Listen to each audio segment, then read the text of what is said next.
अस्सलाम वालेकुम नाजरीन, आप देख रहे हैं KTV न्यूज़ और मैं हूं सजाद चौपान। चलिए, हमारे साथ इस समय मौजूद हैं गुज्जर बकरवाल कम्युनिटी से एक होनहार सौफ़ी मिस्टर आमिर सोइद। इनसे बात करेंगे। अक्सर जो है ये सुर्खियों में रहते हैं। ख़ासतौर से कुछ लोगों का ये मानना है कि जिस तरीके से ये रिपोर्टिंग करते हैं उसमें ख़ासतौर से जम्मू की बात नहीं करते हैं, वो कश्मीर की बात करते हैं, जबकि एंटी जम्मू हैं, एंटी BJP हैं और प्रो कश्मीरी हैं। इनसे बात करेंगे जो इल्ज़ामात इन पे कुछ लोग लगा रहे हैं, तो ये कितना सही है। सबसे पहले आपका वेलकम हमारे चैनल KTV न्यूज़ में। बिस्मिल्लाहिर्रहमानिर्रहीम, अस्सलाम वालेकुम। बहुत शुक्रिया आपका कि आप आए, आपने अपना कीमती टाइम दिया और फजर आप पूछे, मैं जवाब देने के लिए तैयार हूँ। जिस तरीके से ये कहा जाता है, बहुत सारे इल्ज़ामात आप पे लगाए जा रहे हैं कि एंटी जम्मू है, एंटी BJP है, बात करता है कश्मीर में जम्मू में होकर, तो कितनी सच्चाई है इसमें? जो लोग कहते हैं वो ठीक कहते होंगे अपने हिसाब से, उनका कहने का मकसद ठीक है कि एंटी BJP है। एंटी BJP नहीं हूँ, एंटी BJP आइडियोलॉजी हूँ। और दूसरी बात यह है कि एंटी जम्मू नहीं हूँ, जम्मू में रहता हूँ जनाब। अल्हम्दुलिल्लाह खुशी महसूस होती है, अपने जम्मू कश्मीर के लिए काम कर रहा हूँ। जम्मू भी मेरा है, कश्मीर भी मेरा है, जम्मू कश्मीर मेरा है। इवन कि लद्दाख हमसे थोड़ा दूर हो गया, लेकिन हम लद्दाख पे भी उतना ही हक़ रखते हैं जितना जम्मू कश्मीर पे। तो ऐसा कोई मकसद नहीं है मेरा कि मैं एंटी जम्मू रहूँ और प्रो कश्मीरी रह के बात करूँ। मैं वही बातें करता हूँ जो हकीकत है, जो सच्चाई सामने आनी चाहिए, जो फैक्ट्स हैं, जो अल्लाह ताला ने मुझे एक मौका दिया अपनी कौम की खिदमत करने का। और अगर मेरे अल्लाह ने मुझे मौका दिया तो मुझे इसका पूरा फ़ायदा उठाना है, मुझे अपनी पूरी कौम की खिदमत करनी है। कश्मीर के लोगों को काफ़ी मुश्किलात का सामना उठाना पड़ रहा है, आज से नहीं बल्कि कई सालों से जो है वो कश्मीरी लोग, कश्मीरी आवाम जो है वो काफ़ी दिक्कतों का, काफ़ी परेशानियों का सामना उठा रही है। और उन लोगों की बात करना हमारा फ़र्ज़ है, और जो मेरे कंधों पे एक कर्ज़ है जो मुझे वक्ती तौर अदा करना पड़ता है। और फिर रही बात जम्मू की, जब जम्मू में भी प्रोटेस्ट होते हैं, जब जम्मू का यूथ रोडों पे होता है, तो आमिर सोहेल उस वक्त भी माइक लेके रोडों पे ही होता है। चाहे वो BJP के ऑफिस के बाहर हों बच्चे या कहीं पे भी हों, मैं हमेशा कवरेज करने के लिए तैयार रहता हूँ। फिर रही बात BJP की, एंटी BJP नहीं हूँ मैं। हर पार्टी मेरे लिए एक है, मैं फ़कीर बंदा हूँ। मेरे लिए BJP भी ऐसी है, कांग्रेस भी वैसी है, नेशनल कॉन्फ्रेंस भी वैसी है, PDP भी, पीपल कॉन्फ्रेंस भी, अवामी नेशनल कॉन्फ्रेंस भी, JKPM भी, जो भी पार्टी है, शायद इतनी सारी पार्टियाँ मुझे नाम भी याद नहीं होगा। जो पार्टी जम्मू कश्मीर में काम करी सब मेरे लिए एक जैसी है। मैं किसी भी पार्टी में कोई भेदभाव नहीं देखता हूँ, किसी भी पार्टी को इस तरीके से नहीं मतलब देखता हूँ कि यार ये फ़ायदेमंद है या नुकसान इससे मिलेगा, क्योंकि वो आवाम को डिसाइड करना पड़ता है, हम लोगों को नहीं। आवाम जब डिसाइड कर लेती है तो उसके बाद हम उस पार्टी को क्रिटिसाइज़ करते हैं, यानी कि उस पार्टी की नुक्ताचीनी करते हैं, क्या कमी पेशी है वो जो दूर करने की कोशिश करें अपने आप में से। तो मेरे BJP के ख़िलाफ़ नहीं हूँ। हाँ, सवाल पूछता हूँ, इक़्तिदार में है भैया, ये लोग पावर में है, अगर आप पावर में हो तो मुझे सवाल आपसे पूछना है, मुझे कमज़ोर से थोड़े पूछना है। मैं कांग्रेस के मिनिस्टर को थोड़ी पूछूंगा, कैबिनेट मंत्री को, कि बोलो भैया आज रोडों की डेवलपमेंट क्यों नहीं हो रही, क्योंकि उनकी सरकार नहीं है, उनके वादे नहीं है। जो पार्टी वादे कर रही है, जो सरकार में है, तो हमें तो सवाल उसी से पूछना है। अब मैं जैसे सवाल पूछूंगा तो उस पर अगर मुझे कहेंगे कि ये BJP के ख़िलाफ़ है तो वो एक अलग बात है, क्योंकि इक़्तिदार में तो BJP है ना, सेंटर में BJP है, जम्मू कश्मीर में लेफ्टिनेंट गवर्नर BJP के हैं। तो हमें उनको देख कर जो है वो सवालात करने चाहिए, और ताकि वो सवाल करें जिससे हमारी कौम के नौजवानों को फ़ायदा पहुँचे। अपने फ़ायदे के लिए तो काम नहीं ना करना भैया। और मैं वैसे भी वो गोदी मीडिया तो हूँ नहीं कि मैं तलवे चाटूँ या चापलूसी करूँ। अल्हम्दुलिल्लाह आई प्राउड माई सेल्फ कि मैं एक ईमानदार इंसान। अर्नब गोस्वामी भी तो बोलता है यू हैव डिसाइड। हाँ, तो वो मेरा डायलॉग है, audience you have to decide, क्योंकि ले दे के ऑडियंस ने डिसाइड करना है। अब देखो ये वीडियो पे, ये देखिए ये वीडियो जो है अभी जब अपलोड होगा उसके बाद अब ऑडियंस पे है, audience you have to decide कि तुम क्या चाहते हो, इस वीडियो को कितने लोग देखें, 2 लाख, 4 लाख, 10 लाख, 2 मिलियन, 6 मिलियन। तो मैं ये कहता हूँ हमेशा audience you have to decide कि पब्लिक आपने डिसाइड करना। मैं बोल रहा हूँ डिसाइड आप करोगे, मैं डिसाइड नहीं करूँगा, क्योंकि मैं जज नहीं हूँ, मैं एडमिनिस्ट्रेशन का कोई बंदा नहीं हूँ। मैं एक सहाफ़ी हूँ, एक पत्रकार हूँ जो एक फ़कीर टाइप का बंदा है, जो दोनों साइड की बात को देख कर करता है। तो audience you have to decide कि ऑडियंस आप डिसाइड करो, प्लीज़ आप डिसाइड करें इसे। तो फिर ऑडियंस डिसाइड करती है। अब अर्नब गोस्वामी कहता है nation wants to know, nation wants to know, तो मैं कहता हूँ audience you have to decide. मेरा कोई लीड रोल मॉडल नहीं है अर्नब गोस्वामी, मेरा लीड रोल मॉडल BJP के लीडर ने भी कहा था कि आप अर्नब गोस्वामी। जनाब मुझे मैक्सिमम टाइम ये कहते हैं कि ये जम्मू का अर्नब गोस्वामी है, ये जम्मू कश्मीर का अर्नब गोस्वामी बनना चाहता है, लेकिन मैं सच कहूँ मैं अर्नब गोस्वामी नहीं बनना चाहता हूँ, मैं जम्मू कश्मीर का रविश कुमार बनना चाहता हूँ। और मेरा फेवरेट रविश कुमार है। अल्हम्दुलिल्लाह वो मेरी इंस्पिरेशंस है, मैं उनको बहुत सुनता हूँ। मौलाना तारिक जमील साहब मेरी इंस्पिरेशन है, डॉक्टर इलामा इकबाल साहब जो हैं वो मेरी इंस्पिरेशन है, जिन्हें मैं बहुत सुनता हूँ। और अगर बात करें तो ज़्यादातर इस्लामिक स्कॉलर्स को ही सुनना पसंद है। और मीडिया फील्ड की अगर बात करेंगे तो वाहिद एक रविश कुमार हैं जिनको मैं देखना या सुनना पसंद करता हूँ पूरे हिंदुस्तान में। और जम्मू कश्मीर के अंदर वैसे अभी तक ऐसा कोई सहाफ़ी नहीं है कि जिसको मैं सुन रहा हूँ या देख रहा हूँ, क्योंकि यहाँ पे हम सब लोग एक दूसरे के कंपटीशन में, तो यहाँ यही चाहिए कि आमिर ने अगर 10 में से 8 नंबर लाएँ तो 10 में से 9 नंबर दूसरे प्लेयर के भी होने चाहिए। कई सारे जर्नलिस्ट जो हैं वो सोशल मीडिया पे ट्विटर्स पे काम कर रहे हैं, 12,000 फॉलोवर्स हैं उनके, 15,000 20,000, लेकिन उन लोगों को मुझे समझ नहीं आ रहा कि वो काम क्या कर रहे हैं, किस तरीके के काम कर रहे हैं, क्या आर्टिकल्स वो छाप रहे हैं, कहाँ पे उनके आर्टिकल्स आ रहे हैं, नौजवानों को क्या फ़ायदा पहुँच रहा है, कहाँ पे वो काम कर रहे हैं। अगर वो इंटरनेशनल लेवल पे काम कर रहे हैं, इंटरनेशनल मैगजीन्स में काम कर रहे हैं, तो किस तरीके का उनका काम है। ये चीज़ से थोड़ा सा मैं जो मुझे वो हैरत महसूस होती है कि अगर हमारे इतने अच्छे सहाफ़ी हैं, इतने अच्छे जर्नलिस्ट हैं जिनके इंस्टाग्राम्स पे, जिनके ट्विटर पे लाखों में फॉलोवर्स हैं और वेरीफाइड अकाउंट्स हैं, तो उन लोगों को चाहिए कि वो उसका फ़ायदा लें, और मुझे नहीं लगता कि वैसा कोई फ़ायदा अभी तक दिख रहा है। तो इसीलिए मैं कहता हूँ audience you have to decide कि हम जैसे बंदे आए हैं तो थोड़ा बहुत तो डिसाइड करो। वहीं कुछ लोगों का ये भी मानना है, ये वादी कश्मीर से आप ताल्लुक़ रखते हैं, जम्मू में रिपोर्टिंग करते हैं, और एंटी जो है बीजेपी, वो लोग कह रहे हैं कि एंटी बीजेपी एंटी जम्मू है। कहीं ना कहीं उन लोगों का ये भी मानना है कि जो वादी कश्मीर की जितनी भी पार्टियां हैं उनके आमिर के ऊपर उनका हाथ दिखाई दे रहा है कुछ। देखो जी, मैंने डॉक्टर फारूक अब्दुल्ला साहब का इंटरव्यू किया, मेरी ज़िंदगी का सबसे बड़ा इंतहाई अहम इंटरव्यू था, और शायद ये 1.5 साल पहले किया था मैंने। तो इस मीडिया की फील्ड में आए हुए 2-3 साल हुए, अब अल्लाह का करम है जी, 3 साल हुए आए हुए, पहचान बन गई है, थोड़ा बहुत नाम बन गया है, लोग जानते हैं, सपोर्ट करते हैं, मोहब्बत करते हैं, क्योंकि अल्लाह ने कभी तकब्बुर नहीं दिया, डाउन टू अर्थ रहा हूँ। और वतइज़्ज़ु मन तशा व तज़िल्लु मन तशा, जिसे रब चाहे इज़्ज़त दे, जिसे रब चाहे ज़िल्लत दे। और मैं ये कहता हूँ कि अल्लाह तू मौत दे देना लेकिन कभी तकब्बुर नहीं देना, ए अल्लाह तू निस्त नाबूद कर देना लेकिन कभी अपने अंदर ये गरूर नहीं देना मुझे कि मैं ये हूँ तो मैं वो हूँ, क्योंकि कुछ नहीं हूँ, खाक हूँ, खाक में आया हूँ, खाक में चले जाना है। तो मेरा डॉक्टर फारूक अब्दुल्ला साहब के साथ इंटरव्यू था। इनफैक्ट कि मुझे MLA साहब ने फ़ोन किया कि आमिर आप आएँ, डॉक्टर साहब बुला रहे हैं, इंटरव्यू है। तो मैं MLA साहब के साथ गया उनकी गाड़ी में। मैं जब वहाँ पे फारूक एनक्लेव यानी कि उनकी जो रेजिडेंस है वहाँ पर पहुँचा तो डॉक्टर साहब आए, उन्होंने मुझे सलाम दुआ किया, गले लगाया और अप्रिशिएट किया कि आप बड़ा अच्छा काम कर रहे हो, बड़ी कौम आप पे फ़ख्र करती है। मैं बड़ा खुश होता हूँ आपको देख कर कि आप नौजवानों की बात करते हो, आप किसी भी इंसान को नहीं छोड़ते हो, हमारे NC वालों से भी आप सवाल पूछते हो, कांग्रेस से भी, PDP से भी, तो बड़ी अच्छी बात है, अल्लाह आपको खुश रखे, आबाद रखें। तो डॉक्टर साहब ने इस तरीके की कुछ बातें की। वो एक मुलाकात हुई मेरी, वो एक इंटरव्यू हुआ। उसके बाद हमारी farmer chief minister Mehbooba Mufti जी, उनके साथ 1-2 बार सोशल मीडिया पे मैंने फ़ोटो डाला तो लोग कहने लगे कि ये स्पोक्स पर्सन है PDP का। तो भैया अगर आप मेरी ख्वाहिश थी यार कि मैं अपनी चीफ़ मिनिस्टर हमारी साबिका वज़ीर आला रही हैं, तो फ़ोटो उठा लिया, कौन सा गुनाह है। अब आप जाओगे, आप भी फ़ोटो खुशी से उठा लोगे, सलमान खान आएगा उससे फ़ोटो उठा लोगे, कोई भी आता फ़ोटो उठाते हो आप, ये खुशी की बात है। तो मैं ज़्यादा किसी से फ़ोटो नहीं लेता हूँ। तो मैंने महबूबा जी के लिए खुद कहा कि मैंने कहा चलो जी मैम एक फ़ोटो लेना है, तो उन्होंने बड़ी खुशी से कहा हाँ आए बेटा। तो मैंने फ़ोटो लिया, फ़ोटो लेके मैंने अपने स्टोरी में अपलोड कर दिया, और मैंने स्टोरी में कुछ भी नहीं लिखा, सिंपल फ़ोटो अपलोड कर दिया। तो मैंने लिखा कि एक अच्छी मुलाकात हुई है और एक अच्छी बातचीत हुई।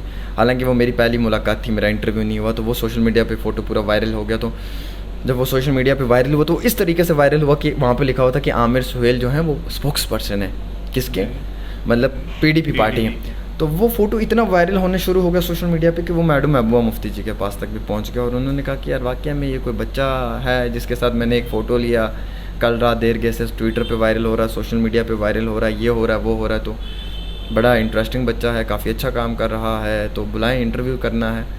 तो मुझे उसी बहाने इंटरव्यू भी मिल गया, मैं चला गया, दूसरी मुलाकात हुई, दूसरा फ़ोटो लिया मैंने, इंटरव्यू हुआ, 5 मिनट उन्होंने दिए मुझे, 5-6 मिनट दिए। बहुत बड़ी बात थी क्योंकि 2019 के बाद उन्होंने किसी को इंटरव्यू नहीं दिया था। ये जम्मू कश्मीर का पहला डेली तस्कीन एक ऐसा वाहिद न्यूज़ चैनल था जिस पे कि उन्होंने इंटरव्यू दिया था। बाकी वो प्रेस कॉन्फ्रेंस में भी सवालों के जवाब दे के राज़ी नहीं, तो इंटरव्यू कहाँ से देंगे जनाब। और मेरे सवाल भी बड़े अच्छे थे, हालांकि उन्होंने मेरे सवालों पर बड़ा मतलब सोच कर जवाब दिया, मुझे उस चीज़ की भी बड़ी खुशी हुई। तो कश्मीर की पार्टियों का मेरे सर पर हाथ नहीं है, मोहब्बत है, इत्फाक है, वो रहेगा, वो सारी ज़िंदगी था, वो रहेगा। वो मोहब्बत देते हैं, वो देते रहेंगे। और चाहे वैदर अपनी पार्टी बुखारी साहब में अच्छे ताल्लुकात हैं, उमर साहब में अच्छे ताल्लुकात हैं, बीजेपी के साथ अच्छे ताल्लुकात है, कांग्रेस सब पार्टियों के साथ जनाब। हम फ़कीर हैं, हमारे सबके साथ है। मेरा आपके साथ भी अच्छा ताल्लुकात है, मेरा बैक द कैमरा जो कैमरा मैन है आपका, इसके साथ भी अच्छा ताल्लुकात है। हमारे सबके साथ, हम क्यों किसी के साथ बिगाड़ें जनाब, हमें क्या मकसद है। जब कभी प्रेस कॉन्फ्रेंस होती है बीजेपी की या फिर और किसी की प्रेस कॉन्फ्रेंस होती है, किस नज़रिए से आपको देखते हैं? जब आप एंट्री करते हो तो किस नज़रिए देखो जी, बीजेपी की प्रेस कॉन्फ्रेंस होती है जब मैं जाता हूँ तो अच्छे तरीके से देखते कभी कभार रिएक्शन कर देते हैं वो इस तरीके से। जब मैं सवाल पूछता हूँ तो बोलते हैं हाँ बस एक सवाल है, दूसरा सवाल नहीं पूछना है। तो मैं कहता हूँ ठीक है जी, मेरा एक ही सवाल है, आप इसी एक सवाल का जवाब दे दें। तो डॉक्टर जितेंद्र सिंह आपकी एक प्रेस कॉन्फ्रेंस हो रही थी जम्मू में, तो मैं चला गया, मैंने सवाल पूछा, मैंने कहा डॉक्टर साहब 4G इंटरनेट आपने छोड़ा, एक बड़ा मोस्ट वेलकम है, आप ये बताएंगे जम्मू कश्मीर को रियासत का दर्जा कब वापस मिलेगा, कब स्टेटहुड का दर्जा वापस मिलेगा। तो जम्मू कश्मीर की आवाम चाहती है और आप हमारे फेस हैं जो हमें रिप्रेजेंट कर रहे हैं इस वक्त मरकज़ में बैठकर। तो मैंने सवाल पूछा, लाइट चली गई, इनफैक्ट एकदम से लाइट की, और लाइट जाती वापस लाइट है। तो मुझे कहते हैं आपके सवाल पे ना बिजली गुल हो गई है, तो यही जवाब है। तो मेरे सवाल का जवाब मुझे नहीं मिला कि कब मिलेगा ये। उसके बाद मैंने काफ़ी कोशिश की उन्हें फिर बाद में जो है फेस करने की। सिक्योरिटी थी, बार बार आ रहा था मैं माइक लेकर, सिक्योरिटी रोक रही थी। तो वो जो कंट्रोवर्सीज़ होती हैं वो सब चीज़ें होती हैं, वो की मैंने, कोई 5 मिनट वो चलता रहा लेकिन नहीं वो दे पाई जवाब। तो ये है कि प्रेस कॉन्फ्रेंस में बहुत कम अटेंड करता हूँ। बड़ी इंतहाई अहम कोई प्रेस कॉन्फ्रेंस होगी तो उसमें जाना लाजमी होता है मेरा, क्योंकि वो चैनल से मुझे गाइडलाइन होती है कि आमिर सोहेल आपने जाना है, तो चला जाता हूँ। लेकिन इस तरीके से कभी जो है वो पब्लिक के हक़ को लेकर जो है वो हमेशा लड़ने का एक जुनून, अल्हम्दुलिल्लाह वो लड़ता रहूँगा। एक प्रेस कॉन्फ्रेंस थी तो मेरे बॉस को एक मैसेज चला गया, मैं प्रेस कॉन्फ्रेंस में बैठा हुआ हूँ, बॉस मुझे फॉरवर्ड कर रहे हैं, तो मैं हंस रहा हूँ। उसमें लिखा हुआ कि आपकी ये डेली तस्कीन ना वेब पोर्टल वाले आए हैं, इनको पूछना, इनको बोलना कि सवाल उल्टा पुल्टा नहीं पूछ लेना, ये प्रेस कॉन्फ्रेंस मैं करवा रहा हूँ। तो बॉस ने मुझे वो भेजा, कहता है बेटा ख्याल रखना। तो मैंने देखा कि वो फॉरवर्ड किया हुआ था मैसेज कि आपके डेली तस्कीन वाले वेब पोर्टल वाले आए हैं, तो इन्हें कहना कि कुछ ऐसा वैसा सवाल नहीं पूछना, ये प्रेस कॉन्फ्रेंस मैं करवा रहा हूँ। तो बॉस ने मुझे वो फॉरवर्ड किया उसका, और मुझे नीचे लिखा कि ठीक है आप देखना प्रेस कॉन्फ्रेंस में गए, आप थोड़ा देखना, अच्छे से देखना, ये सब चीज़ों को मद्देनज़र रखना। तो मैंने कहा ठीक है। तो इसलिए प्रेस कॉन्फ्रेंस में भी जाना बड़ा कम ही रहता है, नहीं जाता हूँ। जिस तरीके से वादी कश्मीर से या फिर दीगर अज़लों से जो है रिपोर्टिंग के लिए जम्मू में जो आते हैं, ख़ासतौर से, और कुछ लोगों का ये मानना है कि जिस तरीके से बरसाती मेंढक आते हैं उस तरीके से फिर ये चले जाते हैं, पर आपने जम्मू में तो डेरा ही डाला है। देखिए जी, मुझे लोग कहते हैं कि आमिर सोहेल अब कश्मीर में क्यों नहीं रिपोर्टिंग करते हो, अब कश्मीर के रहने वाले हो, कश्मीर में क्यों नहीं करते हो, जम्मू में क्यों करते हो। मेरी स्कूलिंग यार बेसिकली ना कश्मीर से हुई, फिर उसके बाद जम्मू से हुआ, मेरा कॉलेज बाहर से हुआ। अच्छा, मैं खुद अल्हम्दुलिल्लाह कॉन्ट्रैक्टर हूँ, ठीक है, मैं कंस्ट्रक्शंस के काम करता हूँ, मैं एक छोटा मोटा बिजनेसमैन समझे आप। ये तो मेरा जुनून है यार, मैं पैसे के लिए यहाँ पे काम थोड़ी कर रहा हूँ कि मुझे पैसा मिलना चाहिए इससे। लोग बेशतर माइक पकड़ते हैं कि पैसा फ़ैम मिलना चाहिए, अल्लाह की कसम अगर मुझे फ़ैम की ज़रूरत हो यार, यकीन मानोगे आप, पता नहीं कैसे अल्लाह दे देता, नीयत साफ़ है क्या है, ना पैसे की कभी तलब है क्या है। जिसने जहाँ पे कहीं हक इंसाफ से कुछ मिल जाता है तो अल्हम्दुलिल्लाह, नहीं मिलता है कभी ज़िंदगी में तो फ़िया मान अल्लाह, कभी पछतावा नहीं कि मेरी कमाई नहीं है, ये नहीं। तो मैं पेशे से खुद एक भैया कॉन्ट्रैक्टर इंसान हूँ, तो मैं अपने कंस्ट्रक्शंस के काम में लगा रहता हूँ, है ना, तो मैं उन चीज़ों पे नज़र रखता हूँ। तो मुझे वहाँ पे से भी टाइम नहीं मिलता है, फिर ये टाइम भी मैनेज करना पड़ता है, फिर वो वाला टाइम भी देखना पड़ता है। तो अल्हम्दुलिल्लाह इन सब चीज़ों को लेकर अपनी ज़िंदगी में काम करना तो इंसान के लिए काफ़ी मुश्किलात आती हैं, और इन मुश्किलात में इंसान इस तरीके से नहीं लड़ पाता है। इन सब में लड़ने के लिए इंसान को एक हिम्मत चाहिए होती है। बाकी रही बरसाती मेंढक, यार देखो फील्ड बहुत बड़ा है यार, आप क्यों ये सोच कर चलते हो कि मैं आगे निकल जाऊँगा तो वो पीछे रह जाएगा। बहुत बड़ा फील्ड है यार, सब आओ, अच्छी बैटिंग करो, अच्छी बॉलिंग करो, अच्छा स्कोर बनाओ, अपनी कौम को खुश करो, अपने नौजवानों का साथ दो। तो मेंढक वाली बात ये कि बरसातें हुई भी, उसके बाद बरसातें जो हैं वो रुकी भी, 2-3 साल हो गए कर रहे हैं काम। बट अब सोच रहा हूँ यार, एक लंबे अरसे से सोच रहा हूँ कि दुश्मनी बहुत हो गई है, बहुत दुश्मनी हो गई है। मैंने आज तक हज़ारों में इंटरव्यूज़ किए हैं, हज़ारों बच्चियों के लिए मैं लड़ा हूँ, हज़ारों बेटियों के हक़ के लिए लड़ा हूँ, नौजवानों की लड़ाई लड़ी है, लेकिन बहुत दुश्मनी हो गई है। हज़ारों कैबिनेट मिनिस्टर्स के साथ मुँह पे लड़ा हूँ, मतलब कहते हैं तू मैं हो जानी, माइक फेंक देना मेरा। एक दिन सेक्रेटरीट में एक मैडम ने मेरा माइक फेंका था, फिर वो बाद में मैंने इंटरव्यू भी नहीं चलाया। मैंने सोचा कि ये एथिक्स के ख़िलाफ़ होता है, इस तरीके से नहीं होना चाहिए। तो मतलब ये सब चीज़ें होती हैं, बहुत कुछ होता है। तो इतनी दुश्मनी हो चुकी है तो मैं सोचता हूँ कि यार अब अपना ब्रेक ले लेते हैं। अच्छा, आगे क्या आप सोचा है, सहाफ़ती में रहना या फिर सियासत में?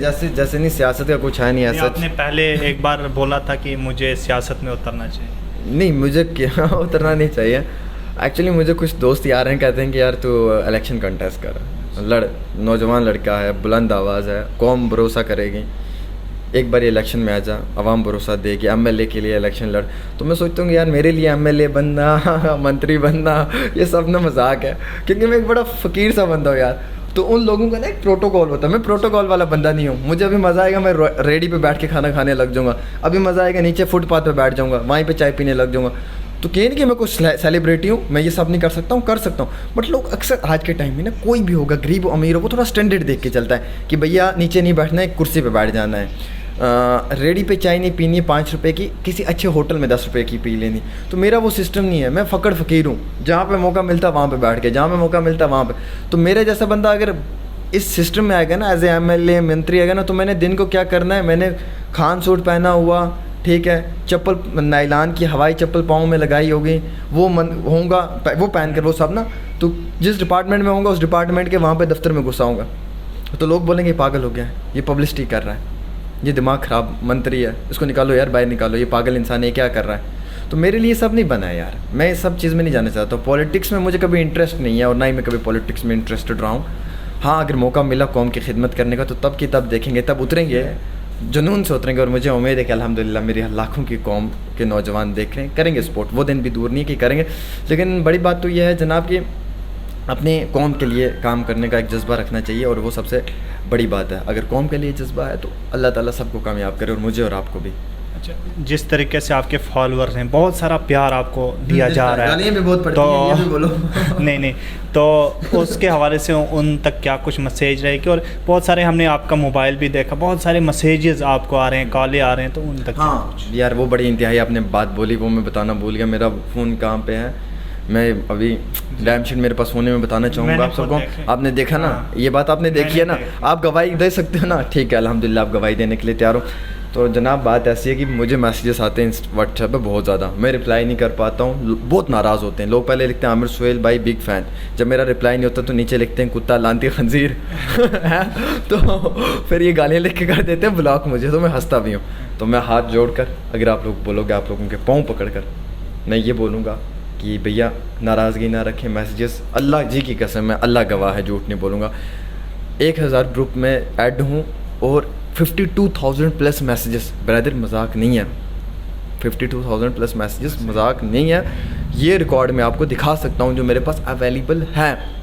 इतना मैसेज आता है, फ़ोन कॉल बहुत आते हैं, ना रिप्लाई कर पाता हूँ, ना मैसेज का जवाब दे पाता हूँ। उस चीज़ पे जो है वो लोग नाराज़ होते हैं। तो मैं कहता हूँ कि भैया आप नाराज़ मत हो, आप जैसे सपोर्ट कर रहे हैं, आप लाइक करते हैं, शेयर करते हैं, वैसे करें। डेली तस्कीन पे आप खबर तो सब लोग सुनते हैं, लेकिन कभी डेली तस्कीन को क्लिक करके ऊपर ना ऐसे थंबनेल का निशान होगा, अंगूठा, उसको लाइक कर दिया कर, उससे मेरी अपडेट आप तक पहुँच जाएगी। ठीक है, पहली बात ये। दूसरी बात ये है, सबसे इंतहाई अहम बात जानने वाली, कि आप लोग जिस तरीके से मोहब्बत देते हैं वैसे देते रहें, गलती गुस्ताखियाँ माफ़ करें। मैं आप सब लोगों का भाई हूँ, बच्चा हूँ, तो वो गलतियाँ होती हैं जी, सीखने की उम्र है। कहीं माँ के पेट से तो सीख के आया नहीं हो, कोई इतना बड़ा प्रोफेशनल पत्रकार तो हो नहीं, जर्नलिस्ट कि जिसने मास्टर्स की डिग्रियाँ की हों ऑक्सफोर्ड यूनिवर्सिटी से। एक गांव का रहने वाला बंदा था, एक छोटे से तबके का, एक छोटे से मिडिल फैमिली से बिलोंग करता हूँ। तो चलो अगर इस चीज़ में आया हूँ, काम कर रहा हूँ, तो थोड़ा थोड़ा आप लोग भी सपोर्ट करो यार, है ना। कुछ मैं सीखूँगा, कुछ आप लोग सिखाओ, कुछ कौम के नौजवान सिखाएंगे, तो इसी तरीके से जो है वो मतलब मेरा दिन ब दिन जो है मुझ में अच्छी डेवलपमेंट आएगी, अच्छी प्रोग्रेस मैं कर पाऊँगा, और अच्छे अपने आप में एक मतलब अपने आप को होनहार और एक अच्छा इंसान बनाने की कोशिश करूँगा। गलतियाँ इंसान से होती हैं, गुस्ताखियाँ इंसान से होती हैं, माफ़ करना भी आप ही लोगों का फ़र्ज़ है। तो मेरी गलती गुस्ताखियों को भी माफ़ करना जनाब। बाकी ये कि अल्लाह ताला आप लोगों को जहाँ पर भी रखे, खुश आबाद रखे, अल्लाह आप लोगों को अपनी हिफ्ज़ व ईमान में रखे, दुआएं करे, दुआओं में याद रखे, अपनी कौम की ईमानदारी के साथ रहूँ। तो ज़िंदगी का एक ही शौक़ है कि जब मरूँ भी तो मेरे नबी का कलमा मेरे मुंह पे होना चाहिए और ईमानदारी से मरूँ। इस तरीके से भी ना मरूँ कि लोग जाने के बाद ये बोलें कि शुक्र है दफ़ा हुआ। ठीक है यार, दफ़ा हुआ गन था, ऐसे फजूल में भोंकता रहता था, ठीक है। अच्छा, कोई जाने के बाद इतना कहे कि अल्लाह ताला बच्चे को जन्नत में आला मुकाम अता फरमाए, बड़ा नेक बच्चा था जी, बड़ी अच्छी कौम की खिदमत करता था। तो मेरे अंदर कौमी का जज्बा है, बाकी तो कुछ नहीं यार। पैसा आता है, पैसा जाता है। मेरी चैनल, मेरी ऑर्गेनाइजेशन एक हैंडसम सैलरी मुझे दे रही है, एक अच्छा अमाउंट दे रही है, एक छोटी उम्र है, बिजनेस भी अपना है। तो पैसे के लिए बंदा बड़े रास्तों पे जा सकता है भैया, बड़ी कुछ कर सकता है, लेकिन मैंने कभी वो चीज़ें नहीं की हैं। मैंने इतना सा खाया है लेकिन साफ़ खाया है, मैंने इतना सा खाया है लेकिन अच्छा खाया। मैंने हमेशा क्वालिटी वाला खाया इतना सा, लेकिन क्वांटिटी में नहीं खाया कि ज़्यादा ही आए। क्वालिटी में इतना है। तो इसी तरीके से मैंने छोटा काम किया, थोड़ा काम किया, लेकिन साफ़ अच्छा काम किया। तो ये कहता हूँ कि कौम के जितने भी नौजवान हैं सपोर्ट करें, एक अच्छी फील्ड है, एक अच्छा रास्ता है। आप लोगों को भी अल्लाह खुश आबाद रखे, मुझे भी, और अल्लाह आपको भी जो रामबन से स्पेशली यहाँ पे आए, इतना कीमती वक्त दिया, अल्लाह आपको भी कामयाब करे और अल्लाह ताला इस इंटरव्यू को कामयाब करे, इसे हिट करें, ताकि आपके भी KDV न्यूज़ के अच्छे फॉलोवर आएँ, आपको भी एक अच्छी हाइप मिले। मेरे जितने आवाम में जितनी फॉलोअर्स हैं वो आपको भी सपोर्ट करें, आपको भी शेयर करें। बहुत शुक्रिया। वहीं बात करेंगे, कोई ऐसी स्टोरी याद है जिसको एक्सपोज किया आपने, तो वो कोई स्टोरी, बहुत बड़ी, बहुत कोई ज़्यादा है। ऐसी स्टोरी सुना दीजिए। 2-3 स्टोरीज़ हैं जो मिलियंस में गई हुई हैं। मिलियंस में 2-3 नहीं, मिलियंस में तो अल्लाह के फजल से हज़ारों में गई हुई हैं। लेकिन यह है कि कई ऐसी सारी स्टोरी हैं। बत्रा हॉस्पिटल ऑक्सीजन के टाइम में जब अंदर घुस गया था, सिक्योरिटी थी, सामने प्रिंसिपल साहब थे, मैं था, फेस टू फेस चल रहा था, सिक्योरिटी पकड़ रही थी, कैमरा घुमा रहा था, वो एक पूरा फिल्मी सीन बन रहा था। वो स्टोरी अपलोड की 1.8। बस स्टैंड में स्टिंग ऑपरेशन किया मैंने, टेम्पो को पकड़ा, भाई मेरे ने 7 सवारियों से 14 सवारियों का किराया लिया हुआ डबल, फिर भी 4 सवारियाँ एक्स्ट्रा बिठा रहा है। और वो 4 कौन, एक में एक मेरा कैमरामैन, एक दूसरी जर्नलिस्ट लड़की और एक उसका कैमरामैन। फिर बाद में जब मैंने उस गाड़ी को पकड़ा, स्टिंग ऑपरेशन किया, लोग कहने लगे आमिर सोहेल जी ब्लैकमेल में टिकटें जो है वो बेचना चाहता हूँ। भैया मेरा कौन सा माँ या बाप या मेरे बहन भाई रजौरी के, टेम्पू रजौरी का, टेम्पू ने रजौरी जाना, मेरे किस माँ बाप ने रजौरी जाना, मैं रहने वाला कश्मीर का है। मैंने ब्लैक मेलिंग करनी है तो मैं कश्मीर के लिए करूँगा, मैं रजौरी पुंछ के लिए थोड़ी करूँगा यार। और वो भी टेम्पो की 300 रुपये की टिकट के लिए किसको दूंगा? कौन आएगा मेरे पास पहले मेरे दफ्तर में जो आके यहाँ से मुझे टिकट लेके जाएगा है? मतलब देखो यार, ये बातें किसी और ने नहीं बोली, ये हमारे जर्नलिस्ट भाइयों ने बोली। तो चलो अल्लाह ताला उनको भी कामयाब करे यार। उनकी सोच उनके लिए, मेरी सोच मेरे लिए, मुझे क्या फ़र्क पड़ता है? मुझे कोई फ़र्क थोड़ी किसी से पड़ता है। मेरा कंपटीशन ही किसी से, मेरा है अपने आप से, मेरा है मेरी ज़मीर से, मेरा है मेरे अपनी इंसानियत से। मेरा किसी से कोई कंपटीशन नहीं। मेरे कंपटीशन में कोई आगे खड़ा होना चाहता है, you most welcome sir, come and beat me. और अगर कोई नहीं आ सकता है तो मैं ये कहूँगा कि अल्हम्दुलिल्लाह, अल्लाह ब्लेस यू सर, अल्लाह सुब्हानहू व तआला ब्लेस यू। आप अपना काम करें, इंसानियत से करें। तो कई सारी स्टोरीज़ की हुई यार। मैंने अभी हालिया ही रमज़ान के महीने में कई सारी वो गरीब बच्चों की स्टोरी की थी, तो मैं बताना चाहूँगा कि उसमें 4-5 घर मैंने कंप्लीट कर दिए हैं। वो अभी डेली तस्कीन पर स्टोरियाँ आएंगी। 4 नहीं यार, झूठ हो गए, 4-5 नहीं, मैं गिन लेता हूँ। एक वहाँ पर है, एक वहाँ पर है 2, और एक वहाँ पर है 3, और एक 3 घर, 3 ऑपरेशंस और 10 बच्चों की एडमिशन्स करवाई हैं मैंने रमज़ान के महीने में, जो पिछला रमज़ान गया, इसमें 10 बच्चों की एडमिशन्स, 3-4 ऑपरेशंस करवाए हैं और 3 घर मैंने बनाए हैं। Without trust, without NGO, nothing else. आवाम से डायरेक्ट विक्टिम के अकाउंट में पैसा, और विक्टिम ने आगे जो है वो अपना घर खुद बनाया, हमारे कोई इंटरफेयर नहीं। बस ये कि मैं एक वसीला बना, उसे वो घर मिल गया। और अब मेरा ये फ़र्ज़ बनता है कि मैं वो घर पब्लिक के सामने लाऊं, ताकि लोगों को भी पता चलना चाहिए कि वाकई में मैंने किसी की मदद की। ऐसा नहीं लगना चाहिए कि ये बैठ के फुड़े मार रहा था या ऐसे हवा में फेंक रहा था। चलो आगे भी जो तीखे सवाल आप करते रहते हो, आगे भी ऐसा रहेगा या फिर थोड़ी ब्रेक आ जाएगी? बड़ा डर रहा हूँ। वो ज़माना गया, वो गई, वो रात गए, वो दिन गए। वो कहते ना, ये न थी हमारी किस्मत की विसाल यार, होता अगर और जीते रहते यही इंतज़ार होता। और कुछ चाहिए एक उम्र असर होने तक, कौन जीता है तेरी जुल्फ़ के सर होने तक। हमने माना कि तआफ़ुल न करोगे, खाक हो जाएंगे हम तुमको खबर होने तक। मिटा दे अपनी हस्ती को अगर कुछ मर्तबा चाहिए, कि दाना खाक में मिलके गुले गुलजार होता है। भैया आज बड़ा ख़तरनाक दौर हो गया। वो पहले वाले तीखे सवाल इन दिनों में बड़े कम आ रहे हैं ना, एक्चुअली कि थोड़ा सा प्रेशर है, थोड़ा सा डर है। और डर प्रेशर इसलिए है, इसलिए नहीं कि मेरे पास कुछ है, कुछ लूट लेंगे, कुछ नहीं है, फकड़ फकेरूँ, जेब भी खाली, सब खाली, इसलिए कि यार कहीं को मार देगा, डर लगता है इस चीज़ से थोड़ा सा। तो इसलिए थोड़ा सा इन दिनों में डाउन हूँ। बट ये पक्की बात है कि पूछने हैं, ठीक है, सवाल कंटिन्यू रहेंगे स्टिल, जब तक अल्लाह तबारक व तआला ने मुझे इस कौम की खिदमत करने का मौका दिया है और मेरी लास्ट सांस होगी ना, कहते हैं ना कि लास्ट ब्रीथ, तब तक ये सवाल पूछता रहूँगा पूरे नौजवानों के लिए। ठीक है, सवाल जारी रहेंगे। अपना जर्नलिज़्म, अपना प्रोफेशन ऐसे ही करते रहूँगे जैसे करते हैं, कभी भी ऐसे नहीं होगा। ऐसे चल रहा हूँ, ऐसे ही चलना, कांस्टेंट स्पीड में। चलिए, बहुत बहुत शुक्रिया सर हमारे साथ बात करने के लिए। Thank you so much. Allah सुब्हानहू व तआला ब्लेस यू। Thank you. ये हमारे साथ बात कर रहे थे आमिर सोहेल। इन्होंने जो कीमती वक्त दिया इसके लिए इनका बहुत बहुत शुक्रिया। आगे देखते रहे KDV न्यूज़, मेहरबानी और सिजात चौपान के साथ।